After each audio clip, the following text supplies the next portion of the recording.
പ്രിയമുള്ളവരെ, എന്തിനാണ് ഫ്രാൻസിൽ ഒരു അധ്യാപകനെ കൊലപ്പെടുത്തിയതുമായി ബന്ധപ്പെട്ട് ഇത്രയധികം വിമർശനങ്ങൾ ഇസ്ലാമിനെതിരെ ഉന്നയിക്കുന്നത് എന്ന് പലപ്പോഴും പലരും കമന്റ് എഴുതുകയും ഫേസ്ബുക്കിൽ പോസ്റ്റ് ചെയ്യുകയും ചെയ്യുന്നത് കണ്ടു. അപ്പോൾ തന്നെ നമുക്കറിയാം, വ്യാഖ്യാന ഫാക്ടറിക്കാർ പലതരത്തിലുള്ള വ്യാഖ്യാനവുമായി വരും. അതിലേറ്റവും പ്രധാനപ്പെട്ട വ്യാഖ്യാനങ്ങളിൽ ഒന്ന് അവർ മുസ്ലിം അല്ല എന്നതായിരിക്കും. കാരണം ഇവർക്ക് ഏറ്റവും എളുപ്പമുള്ള കാര്യം അതാണ്. ഒരാളെ മുസ്ലിമാക്കാനും അമുസ്ലിമാക്കാനും ഒക്കെയുള്ള അതോറിറ്റിയുടെ കോൺട്രാക്ട് ഇവരങ്ങ് ഏറ്റെടുക്കും. ഒരാൾ നല്ലത് ചെയ്തിട്ടുണ്ടെങ്കിൽ അവരെ മുസ്ലിമാക്കാൻ ഇവർ വല്ലാതെ പാടുപെടും. ഒരാൾ എന്തെങ്കിലും തെമ്മാടിത്തരം ചെയ്തിട്ടുണ്ടെങ്കിൽ അയാളെ ആദ്യം ഇവർ ചെയ്യുക, അവനൊരു യഥാർത്ഥ വിശ്വാസിയല്ല, അവനൊരു യഥാർത്ഥ മുസ്ലിം അല്ല. കാരണം മുസ്ലിം ആയിക്കൊണ്ട് അവൻ ഒരാളെ പീഡിപ്പിക്കാൻ കഴിയില്ല, കൊള്ളയടിക്കാൻ കഴിയില്ല, മോഷ്ടിക്കാൻ കഴിയില്ല, കൊല്ലാൻ കഴിയില്ല എന്നൊക്കെ തന്നെ ആയിരിക്കും. നമ്മൾ വീണ്ടും വീണ്ടും ഈ വിഷയത്തെ എതിർക്കാനുള്ള കാരണമാണ് പ്രധാനമായിട്ടും ഞാൻ മുന്നോട്ട് വെക്കുന്നത്.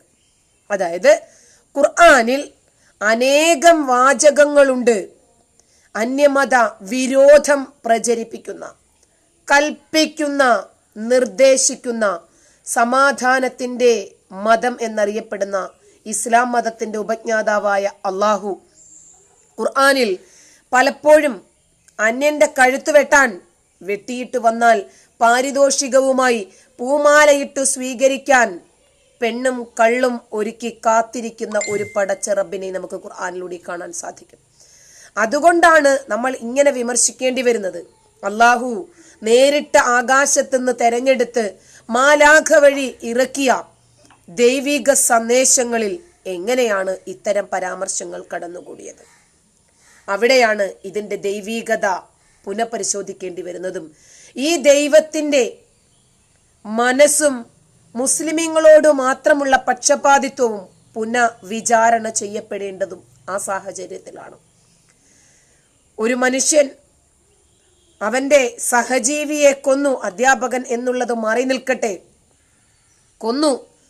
കൊന്നു കഴിയുമ്പോൾ സ്വാഭാവികമായിട്ടും ഒരു മനുഷ്യനിൽ ഉടലെടുക്കുന്ന ഒരു വികാരമുണ്ട്.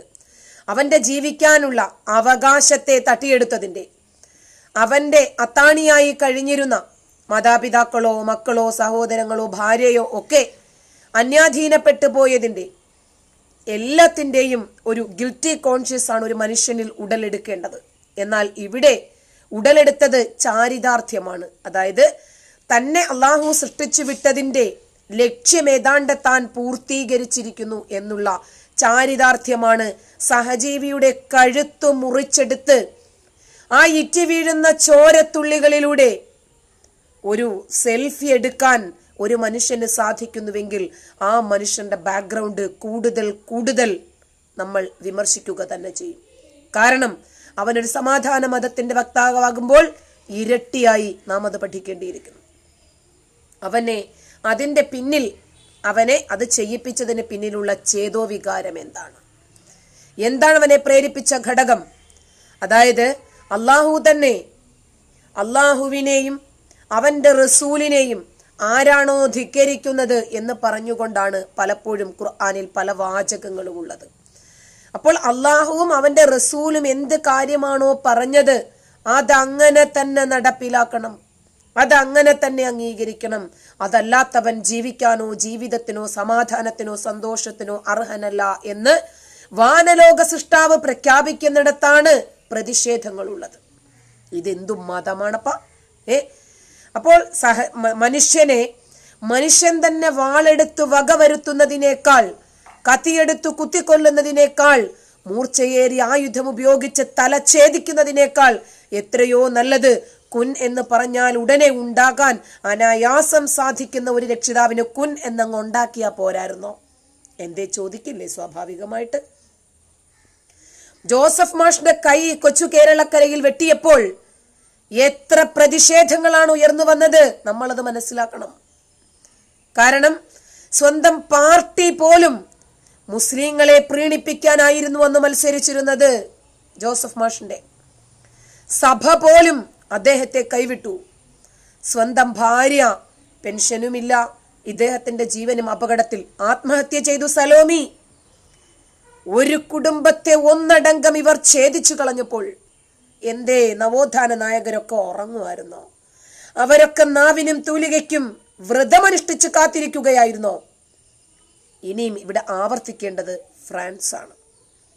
കാരണം ഫ്രാൻസിൽ ഒരു അധ്യാപകന്റെ തലയറുത്തപ്പോൾ ഫ്രാൻസുകാർ ഒറ്റക്കെട്ടായി നിന്നു.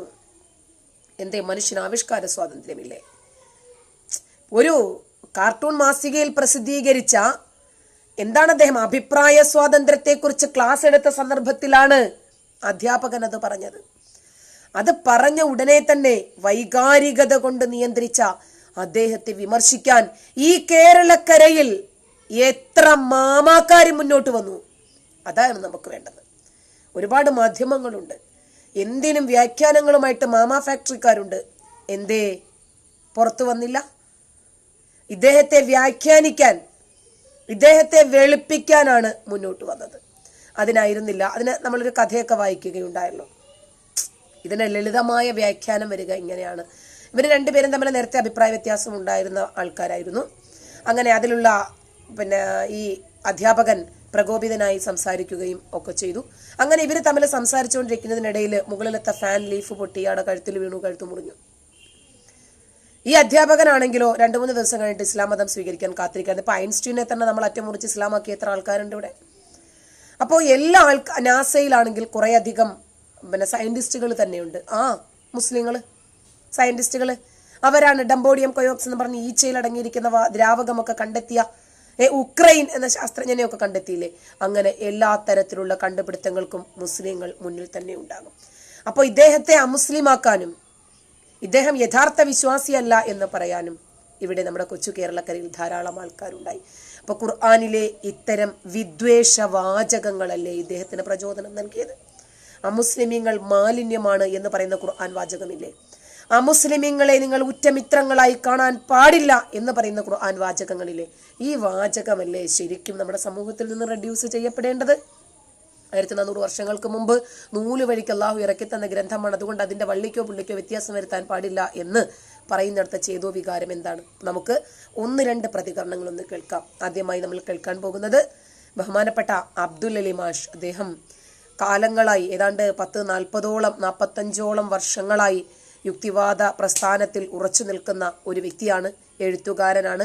അദ്ദേഹമാണ് ഈ കേരളത്തിൽ ആദ്യമായി ഒരു അനന്തരാവകാശത്തെ സംബന്ധിച്ച്, ഇസ്ലാമിലെ പിന്തുടർച്ചാവകാശത്തെ സംബന്ധിച്ച് ഒരു പുസ്തകം എഴുതിയ മനുഷ്യൻ അദ്ദേഹമാണ്. ഇസ്ലാമിലെ പിന്തുടർച്ചാവകാശം എന്ന് പറയുന്ന പുസ്തകം. അതായത് ഇസ്ലാമില് ആണിനും പെണ്ണിനും തുല്യ പങ്കാളിത്തമല്ല ഉള്ളത്, തുല്യ അനന്തരാവകാശമല്ല ഉള്ളത്. പെണ്ണ് ഏതു നിലയിൽ വന്നാലും വിവേചനം കൽപ്പിക്കപ്പെടുന്ന ഒരു മതമാണ് നമ്മുടേത്. ആദ്യമായി ഇതിനെക്കുറിച്ച് 1960കളിൽ ചേകനൂർ മൗലവി സംസാരിച്ചിരുന്നു. അതിന് പുസ്തക രൂപത്തിലാക്കി ഇസ്ലാമിന്റെ കണക്കുകളൊന്നും ശരിയല്ല എന്ന് സ്ഥാപിക്കുകയും ഏത് രൂപത്തിലാണ് ആ കണക്കുകൾ വേണ്ടത് എന്ന് അദ്ദേഹം പറയുകയും ചെയ്തിട്ടുണ്ട്. ഞാൻ കമന്റായി അദ്ദേഹത്തിന്റെ നമ്പർ പോസ്റ്റ് ചെയ്യും. ആവശ്യമുള്ളവർ തീർച്ചയായിട്ടും അദ്ദേഹത്തിന്റെ ആ പുസ്തകം വാങ്ങണം, വായിക്കണം, മനസ്സിലാക്കണം. ഒന്നത്. അപ്പോൾ അദ്ദേഹത്തിന്റെ അബ്ദുൽ അലി മാഷിന്റെ പിതാവ് തന്നെ ഇപ്പോഴും കോഴിക്കോട് ജില്ലയിലെ കൊയിലാണ്ടിക്കടുത്ത് കാപ്പാട് അദ്ദേഹത്തിന്റെ അബ്ദുൽ അലി മാഷിന്റെ പിതാവിന്റെ വാർഷികം, അതായത് മരിച്ചുപോയ വർഷമുണ്ടല്ലോ, ആ ദിവസത്തിന് ആണ്ട് കഴിക്കുക എന്നാണ് പറയുന്നത്. ഇദ്ദേഹം എന്തോ വലിയ ഒരു പുരോഹിതനാണ്, എന്തൊക്കെയോ അമാനുഷിക സിദ്ധികൾ അദ്ദേഹത്തിനുണ്ട് എന്ന് പറഞ്ഞ് ഇന്നും കാപ്പാടുകാർ ഇദ്ദേഹത്തിന്റെ പേരിൽ ആണ്ട് കഴിക്കാറുണ്ട്. ആ മേഖലയിൽ നിന്ന്, ആ ചോരയിൽ നിന്ന് ഉടലെടുത്ത വ്യക്തിയാണ് അബ്ദുൽ അലി മാഷ്. കാപ്പാട് പോലെയുള്ള ഒരു മിനി പാകിസ്ഥാൻ എന്ന് പറയുന്ന സ്ഥലത്ത് ഒരു യുക്തിവാദിക്ക് 10-40 വർഷം പിടിച്ചു നിൽക്കണമെങ്കിൽ അപാരമായ ഗഡ്സ് അനിവാര്യമാണ്. അവിടെ നിന്ന് യുക്തിവാദ പ്രസ്ഥാനങ്ങൾക്ക് നേതൃത്വം നൽകുകയും നേതൃത്വ മുൻനിരയിൽ വരികയും കേരള യുക്തിവാദി സംഘത്തിലാണ് മാഷ് ഉണ്ടായിരുന്നത്. ഇപ്പോഴും അങ്ങനെ തന്നെയാണ്, ഉറച്ചു നിൽക്കുകയും ചെയ്ത ഒരു മനുഷ്യനാണ് അദ്ദേഹം. പണ്ട് കാപ്പാട് ഒരു പ്രോഗ്രാം വെച്ചിരുന്നു യുക്തിവാദികളുടെ. അപ്പോൾ കാപ്പാടുകാർ മുഴുവനും കടയടച്ച് പ്രതിഷേധം, അബ്ദുൽ അലി മാഷയുടെ പ്രസംഗിക്കാൻ പാടില്ല എന്ന്. എന്നിട്ടും അവിടെ വീറോടെ നിന്ന് പൊരുതി പ്രസംഗിച്ച ഒരു വ്യക്തിയാണ്. കാപ്പാട് പോലെ ഒരു മണ്ണിൽ ആ കാലഘട്ടത്തിൽ ഇസ്ലാമിനെതിരെ പ്രസംഗിച്ച ഒരു വ്യക്തി കൂടിയാണ് അബ്ദുൽ അലി മാഷ്. അദ്ദേഹത്തിന് ഇസ്ലാമിക പ്രമാണങ്ങളിൽ അഗാധമായ പാണ്ഡിത്യമുണ്ട്. അപ്പോൾ അദ്ദേഹത്തിന് ഈ ഫ്രാൻസ് വിഷയത്തിൽ എന്താണ് പറയാനുള്ളത് എന്ന് നമുക്കൊന്ന് കേൾക്കാം. ഈ ഫ്രാൻസിൻ്റെ സംഭവം വളരെ വേദനാജനകമായൊരു സംഭവമാണ്. തീരെ നടക്കാൻ പാടില്ലാത്ത ഒരു സംഭവമാണ്. ഇത് മുസ്ലിങ്ങളെ സംബന്ധിച്ചിടത്തോളം ഇതൊക്കെ ഓരോന്ന് നടക്കുമ്പോഴും അവർക്കറിയാം ഇതൊക്കെ നടത്തേണ്ടത് തന്നെയാണെന്ന് ഉള്ളിൽ അറിയാം. പക്ഷേ പുറത്തേക്ക് അവർ മറ്റുള്ളവരുടെ മുമ്പിൽ ഒരു നല്ല ഒരു ചിത്രം വരച്ചു കാണിക്കും. അവർ ഈ വ്യക്തികൾ മാത്രമാണ് ഉത്തരവാദിയെന്ന്. യഥാർത്ഥത്തിൽ ഈ വ്യക്തികളല്ല, ഇവരെ ഈ വിശ്വാസത്തിലേക്ക് നയിക്കുന്ന ഒരു ഇത്തരം പ്രവൃത്തികളിലേക്ക് വരെ നയിക്കുന്ന ഒരു ആദർശം, ഒരു ഖുർആൻ, ഹദീസ് മുതലായ കാര്യങ്ങളൊക്കെ ഉണ്ട്. ഉമിർതു അൻ നുഖാത്തിലന്നാസ ഹത്താ യശ്ഹദു അൻ ലാ ഇലാഹ ഇല്ലല്ലാഹ് വ അന്ന മുഹമ്മദർ റസൂലുള്ളാഹ് എന്ന ഒരു പ്രധാനപ്പെട്ട ഹദീസാണത്. അതായത് എല്ലാ ആളുകളും അള്ളാഹു മാത്രമാണ് ദൈവമെന്നും മുഹമ്മദ് അള്ളാഹുവിൻ്റെ ദൂതനാണെന്നും സമ്മതിക്കുന്നത് വരെ അവരോട് യുദ്ധം ചെയ്യൽ എനിക്ക് നിർബന്ധമാണ്, എന്നോട് കൽപ്പിക്കപ്പെട്ടിരിക്കുന്നു എന്നാണ് ആ ഹദീസിലുള്ളത്. അതിനനുസരിച്ചാണ് ഇന്ന് മുസ്ലിം ലോകത്ത് ഈ ചിന്താഗതി വളർന്നു വന്നിട്ടുള്ളത്. ലോകം മുഴുവനും ഇസ്ലാംവൽക്കരിക്കുക എന്നുള്ളത് ഒരു മുസ്ലിമിൻ്റെ ബാധ്യതയാണെന്നാണ് പറയുന്നത്. അപ്പോൾ അത്തരം ഒരു സാഹചര്യത്തിൽ അവരെ പ്രവാചകനെ ബഹുമാനിച്ചില്ല, അല്ലെങ്കിൽ പ്രവാചകൻ്റെ കാർട്ടൂൺ പ്രസിദ്ധീകരിച്ചു എന്നൊക്കെ പറഞ്ഞിട്ട് അവർ പ്രശ്നം ഉണ്ടാക്കുക സ്വാഭാവികമാണ്. പിന്നെ കഴിഞ്ഞ 2015 ഈ ഷാർലി എബ്ദോ എന്ന് പറഞ്ഞ ഈ വാരികയിൽ മുഹമ്മദ് നബിയുടെ കുറേ കാർട്ടൂൺ ചിത്രങ്ങൾ വന്നിരുന്നു. അതിൻ്റെ പേരിൽ ആ പത്രാഫീസിൽ കയറിയിട്ട് 12 പേരെ, അവിടുത്തെ ജോലിക്കാരായ മുഴുവൻ ആളുകളെയും 12 പേരെ വെടിവെച്ച് കൊന്നൊരു സംഭവം ഉണ്ടായിട്ടുണ്ട്.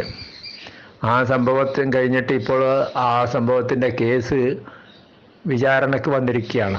കേസ് വിചാരണ വന്ന സാഹചര്യത്തിൽ പിന്നെ അവിടുത്തെ സർക്കാരും മറ്റൊക്കെ ഞങ്ങൾ തോറ്റു കൊടുക്കാൻ തയ്യാറല്ല എന്ന രീതിയിൽ ഈ കാർട്ടൂൺ വീണ്ടും പ്രസിദ്ധീകരിച്ചിരുന്നു. സർക്കാരിൻ്റെയും മറ്റും പിന്തുണയിൽ ഈ കാർട്ടൂൺ ഇവർ വീണ്ടും പ്രസിദ്ധീകരിച്ചിരുന്നു. അത് ഈ ഒക്ടോബർ മാസത്തിൽ ആദ്യത്തിലാണ്, 2-ാം തീയതിയോ മറ്റോ ആണ് സംഭവം. അപ്പോൾ അവിടെ പൊതുവെ ഈ അഭിപ്രായ സ്വാതന്ത്ര്യം എല്ലാവർക്കും ഉണ്ട്, പ്രവർത്തന സ്വാതന്ത്ര്യം എല്ലാവർക്കും ഉണ്ട്, അതൊരു മൗലിക അവകാശമാണ് എന്ന കാര്യം പറയാൻ വേണ്ടിയാണ് ഈ അധ്യാപകൻ ഈ ക്ലാസ്സിൽ ഈ വിഷയം ചർച്ചയാക്കിയത്. അപ്പോൾ അതൃപ്തരായ കുട്ടികൾ, അല്ലെങ്കിൽ ഇതിൽ ഇഷ്ടപ്പെടാത്ത കുട്ടികളുണ്ടെങ്കിൽ അവർക്ക് വേണമെങ്കിൽ പുറത്തേക്ക് പോവാം എന്നൊരു അനുവാദവും കൊടുത്തു. അതായത് ഈ അനുവാദം കൊടുത്തിട്ടില്ലെങ്കിൽ പറയുന്നതാണെന്ന് പറഞ്ഞാൽ അവരെ ബലമായി പിടിച്ച് ഇരുത്തി നബിക്കെതിരായിട്ടുള്ള കാർട്ടൂൺ കാണിപ്പിച്ചു എന്നാണ്. അപ്പോൾ ആ ഇത് വേണ്ടാന്ന് വിചാരിച്ചിട്ട് ഒരു അധ്യാപകൻ സ്വാതന്ത്ര്യം കൊടുത്തു. അല്ലെങ്കിലും അവരുടെ നിലപാട് അങ്ങനെ തന്നെയാണ്. ആവശ്യമുള്ളവർ ഇത് ചെയ്യട്ടെ, കാണട്ടെ, അല്ലാത്തവർക്ക് അത് വേണ്ട എന്നുള്ള ഒരു ആവിഷ്കാര സ്വാതന്ത്ര്യവും പ്രവർത്തന സ്വാതന്ത്ര്യവുമാണ് അവരൊക്കെ അംഗീകരിച്ചിട്ടുള്ളത്. എന്നിട്ട് കഴിഞ്ഞ വെള്ളിയാഴ്ച 16-ാം തീയതി 16/10/20 വെള്ളിയാഴ്ച വൈകിട്ട് 6 മണിക്കാണ് വൈകിട്ട് 5 മണിക്കാണ് ഇദ്ദേഹത്തെ ഇവർ വധിച്ചത്. അത് അവിടെ പഠിക്കുന്ന വിദ്യാർത്ഥി തന്നെയാണെന്ന് പറയുന്നുണ്ട്. ഏതായാലും 18 വയസ്സുള്ള ഒരാളാണ് ഇതിന് നേതൃത്വം നൽകിയത്, ഈ കൊലപാതകം നടത്തിയത്.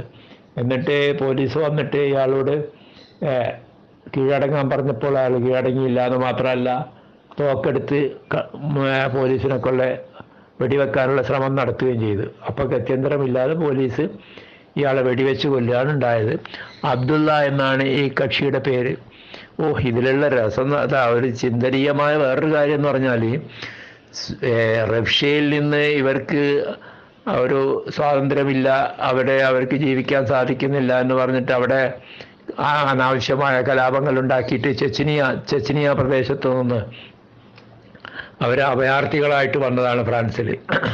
ഈ യൂറോപ്യൻ രാജ്യങ്ങൾ അവരുടെ ജനാധിപത്യ ബോധവും മതേതരത്വ ബോധവും ഒക്കെ അതിരുകവിഞ്ഞുള്ളത് കൊണ്ട് എല്ലാ ശത്രുക്കളെയും വിളിച്ച് അകത്ത് കയറ്റുന്നൊരു സ്വഭാവം ഇവർക്കുണ്ട്. അതിൻ്റെ ഒരു ഫലമാണിത്. ഞാൻ ഏതുപോലെ അറബി കഥയിൽ വായിച്ചിട്ടുണ്ട്. ഒരറബി ഒരു ചെന്നായക്കുട്ടിയെ കൊണ്ടുപോയി വളർത്തിയെന്ന്. ഒരു ചെന്നായക്കുട്ടി ഇങ്ങനെ ചെറുപ്പത്തിൽ ചെറിയ ചെന്നായക്കുട്ടിയെ കണ്ടപ്പോൾ ഇയാൾക്കൊരു കൗതുകം തോന്നി. ഇതിനെ എടുത്തു കൊണ്ടുപോയി വീട്ടിൽ കൊണ്ടുപോയിട്ട് അതിനെങ്ങനെ പോറ്റി. അതായത് ഈ ചെച്ചനിയെന്ന് വന്ന ഇവരെ മുസ്ലിമീങ്ങളെ ഈ ഫ്രാൻസ് പോറ്റുന്ന മാതിരി പോറ്റിയിട്ട് ഈ ചെന്നായക്കുട്ടി എന്താ ചെയ്തെന്നറിയോ? ഇവൻ്റെ തന്നെ ഈ അറബിയുടെ തന്നെ ആട്ടിനെ കടിച്ചു കൊന്നറിഞ്ഞു ലേശം വലുതായപ്പോൾ. അപ്പോഴാണ് അറബി പറയുന്നത്, ഖത്തൽത ശുവൈഹതി വഫജഅത ഖൗമി വഅന്തലിശാതിനായിബിൻ റബീബു വരീത ബിദർരിഹാ വഗദർത ഫീഹാ ഫമൻ നബാക അന്നബാക ദീബു. ഖത്തൽത ശുവൈഹതി, എൻ്റെ ആട്ടുംകുട്ടിയെ നീ കൊന്നല്ലോ. ഫജഅത ഖൗമി, എൻ്റെ ആളുകളെ നീ വേദനിപ്പിച്ചല്ലോ. വഅന്തലിശാതിനായിബിൻ റബീബു, നീ നമ്മളെ ആട്ടിന് ഒരു പോറ്റുമകനായിരുന്നല്ലോ. എന്നിട്ട് നീ ഇങ്ങനെയല്ലേ ചെയ്തത്? നിങ്ങളവിടുന്ന് ഒരഭയം കൊടുത്തിട്ട് ഫ്രാൻസിൽ അഭയം കൊടുത്തപ്പോഴേ ആ ഫ്രാൻസുകാരോട് ഇവർ ചെയ്തതിന് നല്ല ചേർച്ചുണ്ട് ഈ പദ്യം. എന്നിട്ട് പറയാണ്,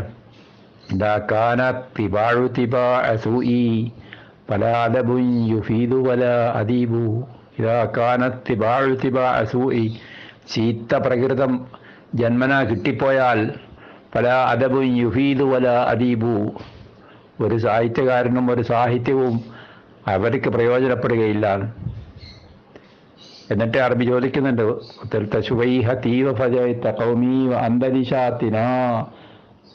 ഇബ്നുൻ റബീബു ഉദീത ബിദർരിഹാ വഗദർത ഫീഹാ വമൻ നബാക അന്നബാക ബിബു ഉദീത ബിദർരിഹാ വഗദർത ഫീഹാ വമൻ നബാക അന്നബാക ബിബു.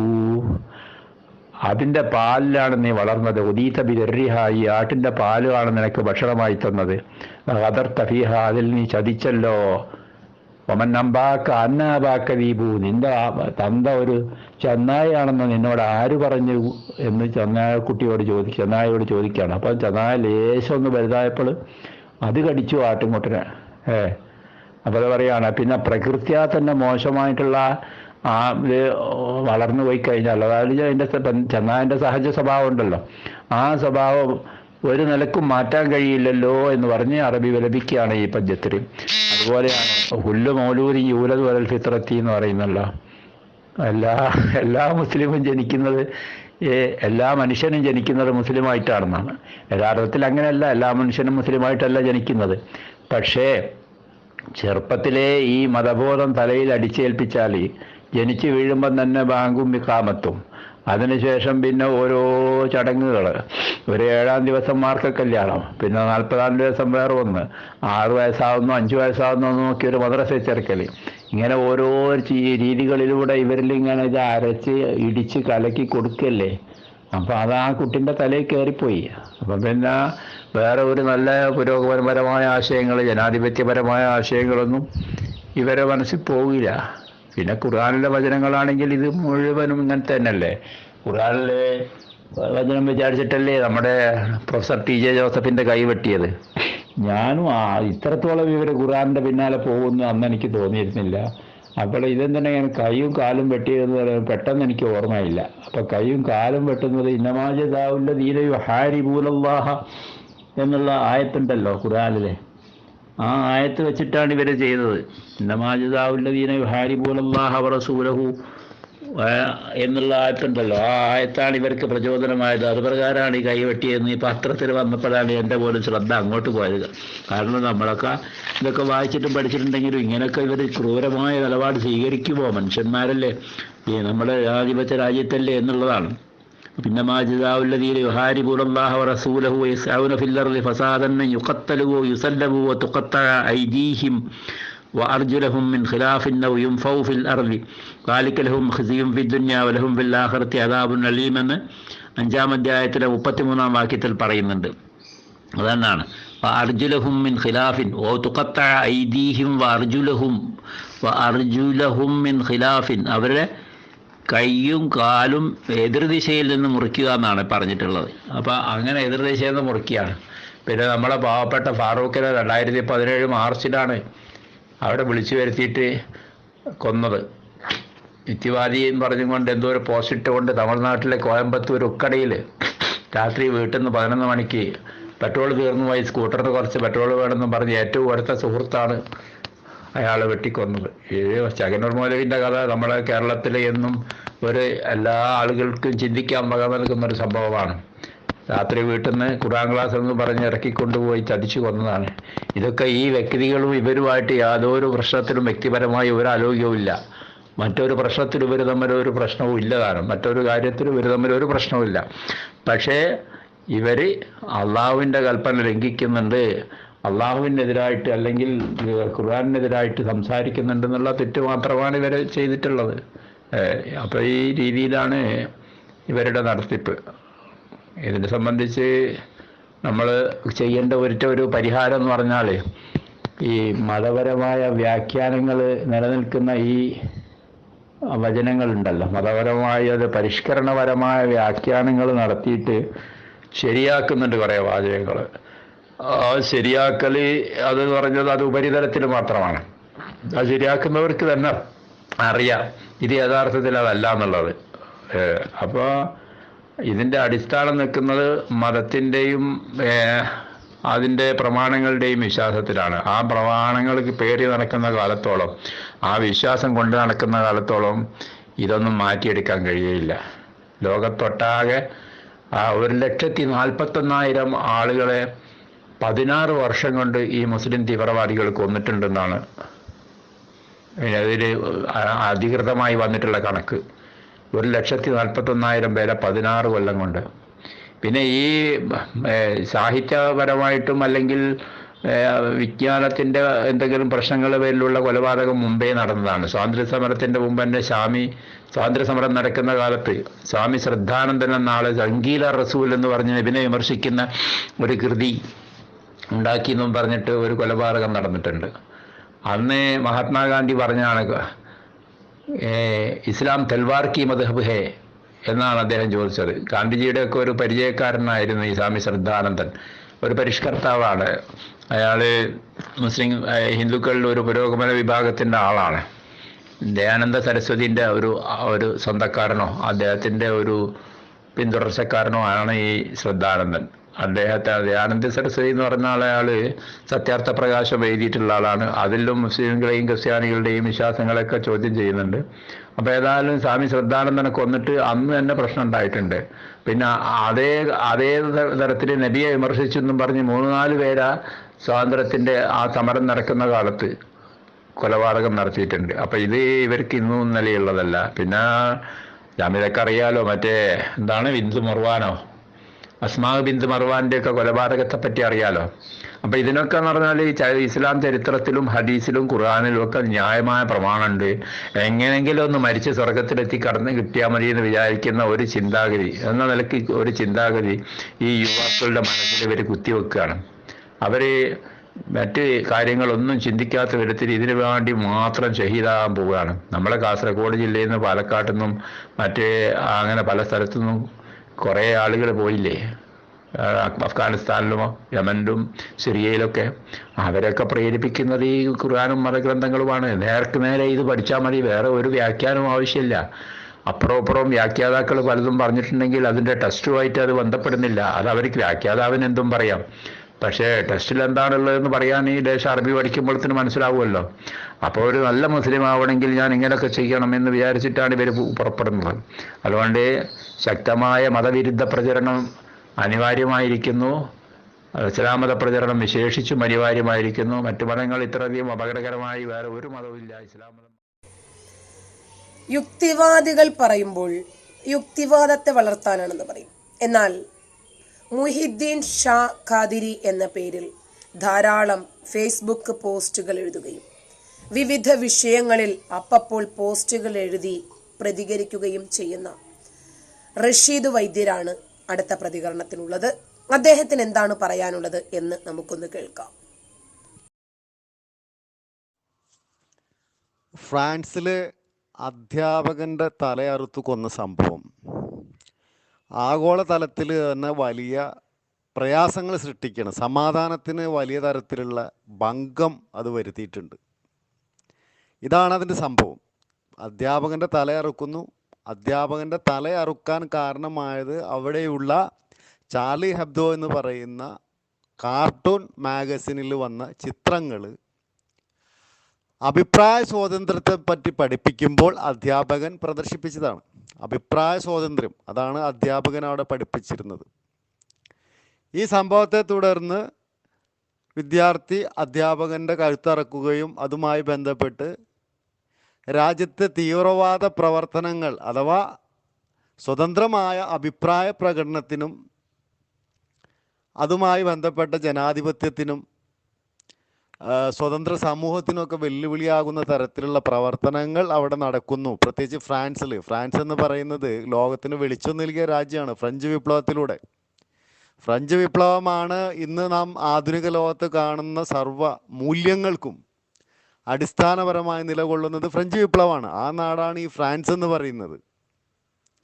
ജനാധിപത്യത്തിലേക്കും അടിമത്ത വിരുദ്ധ വ്യവസ്ഥയിലേക്കും മനുഷ്യൻ്റെ അടിസ്ഥാനപരമായ അവകാശങ്ങളിലേക്കൊക്കെ നയിച്ചത് ഈ ഫ്രഞ്ച് വിപ്ലവമാണ്. അത് വലിയ സ്വാധീനം ചെലുത്തിയിട്ടുണ്ട് ഫ്രഞ്ച് വിപ്ലവം. അപ്പോൾ ആ നാട്ടിലാണ് അത് പഠിപ്പിക്കുന്നത്. കാരണം ആ നാട് ഫ്രാൻസ് അവർ ഉയർത്തിയ ഈ വിപ്ലവത്തെ കാത്തുരക്ഷിക്കാൻ വേണ്ടി അവർ പരിശ്രമിക്കുന്നു എന്നുള്ളതാണ് സത്യം.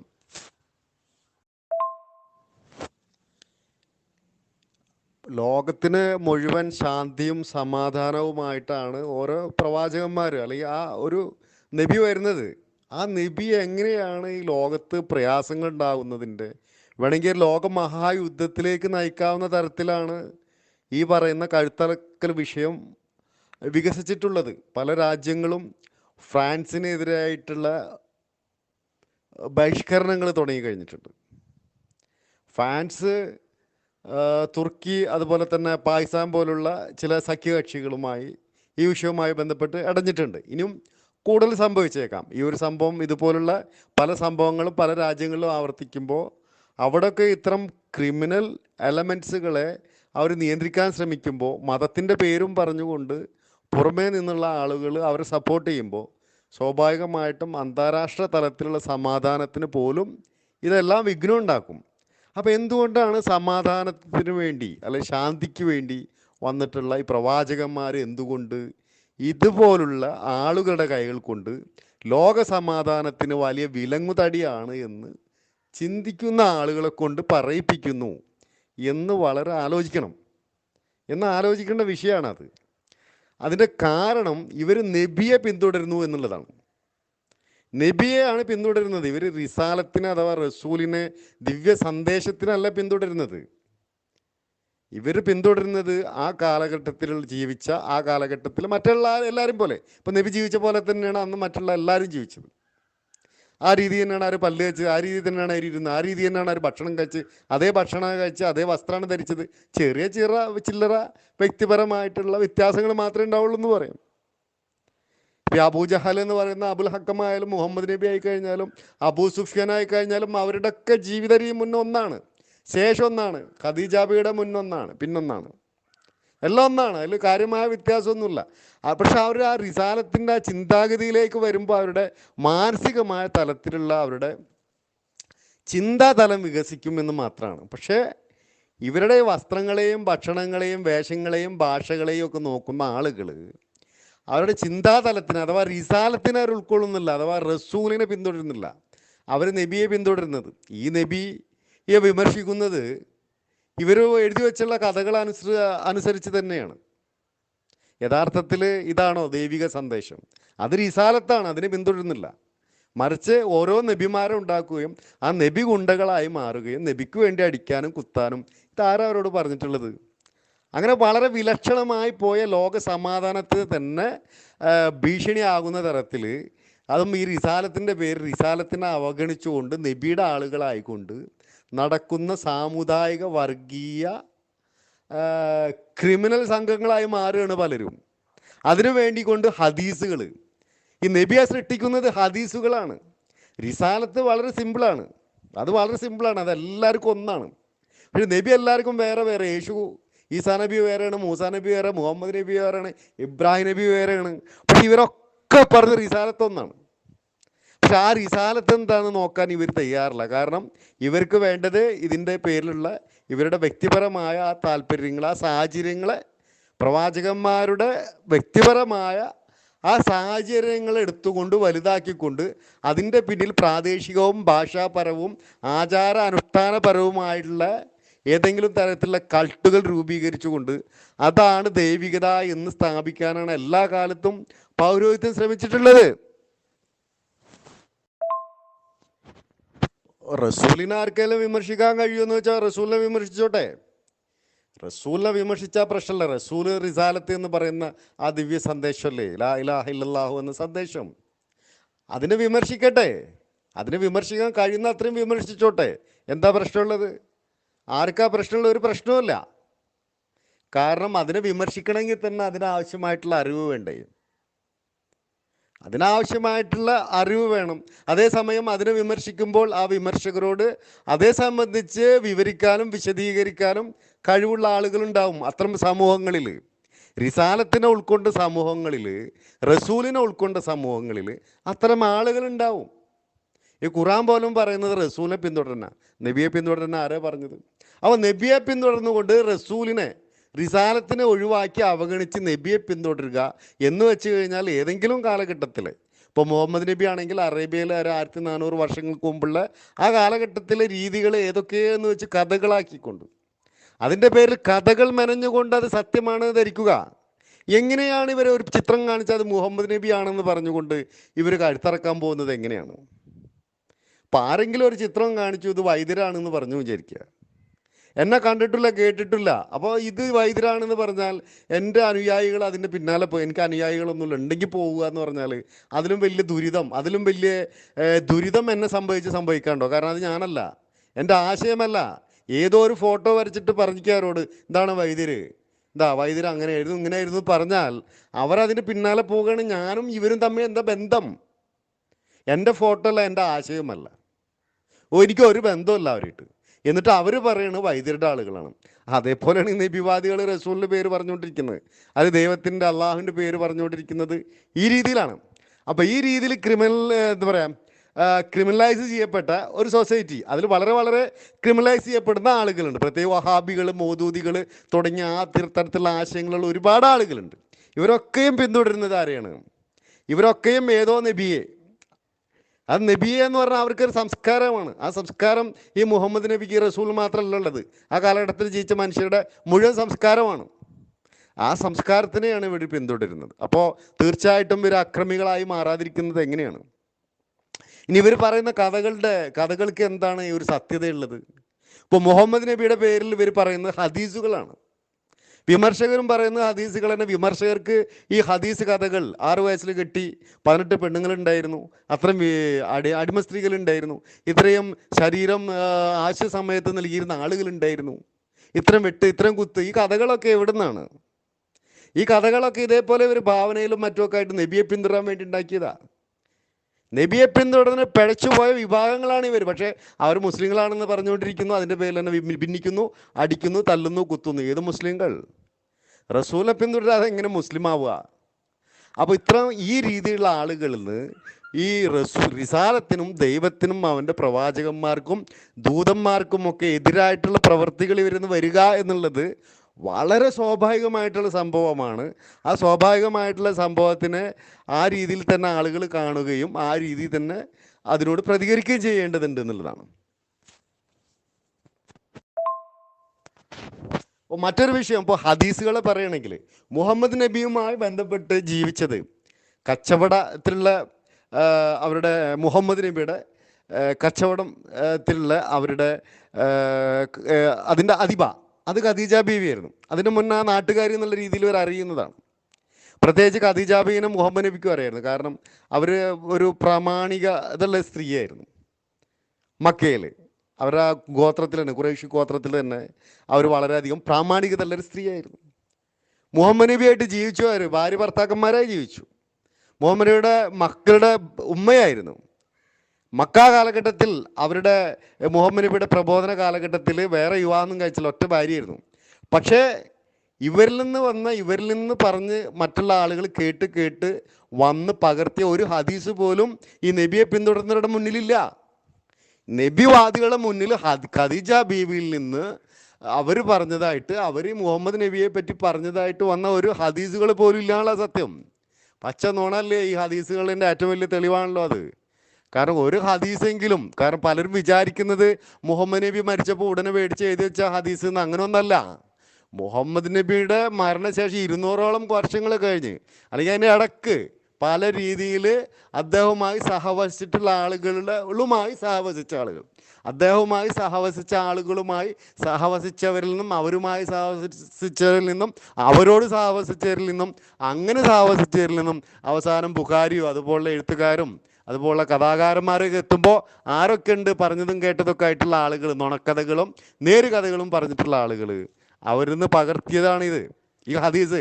അത് വെച്ചിട്ടാണ് ഇവർ നബിനെ, ആ ഹദീസ്, ഈ നബിനെ വിമർശിക്കാനുള്ള എല്ലാ ആയുധങ്ങളും കൊടുക്കുന്ന നബിവാദികളാണ്. അത് മറ്റൊരു തിരിച്ചു പറയുമ്പോൾ അത് ശരിയല്ല, ഈ കാലഘട്ടത്തിന് ചേർന്നതല്ല.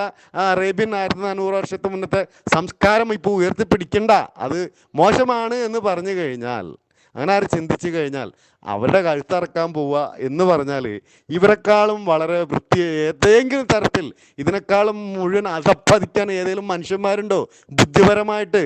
എന്നിട്ട് അവർ അള്ളാഹുവിൻ്റെയും റസൂലിൻ്റെയും പേര് പറഞ്ഞുകൊണ്ടിരിക്കുന്നു, മുസ്ലിങ്ങളാണെന്ന് പറഞ്ഞുകൊണ്ടിരിക്കുന്നു. ഉടനെ തന്നെ അവർ പറയും ഞാൻ സുന്നിയാണ്, ഞാൻ വഹാബിയാണ്, ഞാൻ സലഫിയാണ്, ഞാൻ മൗദൂദിയാണ്, ഞാൻ ജമാഅത്താണ്, ഞാൻ സമസ്തയാണ്, ഈക്കയാണ്, AP ആണ് ഒന്നൊക്കെ പറയും.